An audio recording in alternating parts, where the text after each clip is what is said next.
Sunset చూపించడము, అందమైన dolphins, sharks ఇవన్నీ చూపిస్తుంటారు. సముద్రం అంటేనే ఎన్నో జీవరాశులు ఉంటాయి కదా! ఏదైనా డిఫరెంట్ క్రియేచర్స్‌ని చూసారా? ఏంటి?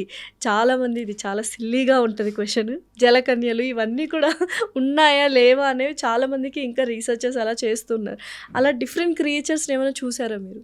నేను ఇంతవరకు కనిపించలేదు. నాకు నార్మల్ ఈ డాల్ఫిన్స్, ఈ తిమింగలాలు ఇవే కనిపించాయి. కానీ ఈ ఏంటది జలకన్యల గురించి చాలా మంది అడుగుతున్నారు. మర్‌మెయిడ్స్.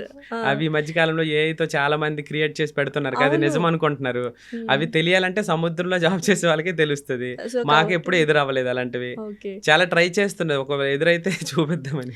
డేంజరస్ స్పీషీస్ గూడా ఉంటాయి గదా! కొన్ని కొన్ని. అవేమైనా అటాక్ చేయడానికి చూస్తాయా? అట్లా ఏం లేదా ప్రస్తుతానికి? షిప్‌ని చాలా పెద్దది కాబట్టి షిప్ అసలు అవ్వదు.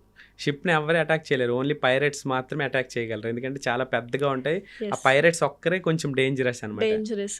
అండ్ ప్రొపెల్లా ఏదో అంటుంటారు కదా! ప్రొపెల్లర్. కింద. మనకు అడ్డొస్తూ ఉంటాయి వెళ్తున్నప్పుడు. రాళ్ళు కానీ, రప్పలు కానీ అడ్డొచ్చినప్పుడు ఆగిపోతది. రిపేర్స్ అలాంటివి జరిగితే ఎలా మీరు దాన్ని తీసుకుంటారు? ముందుగానే షిప్ రిపేర్స్. నావిగేషన్ చేసినప్పుడు ఎక్కడ ఎంత డెప్త్ ఉంది. సో, ప్రతీదీ తెలిసిపోద్దనమాట ముందుగానే. ఓకే.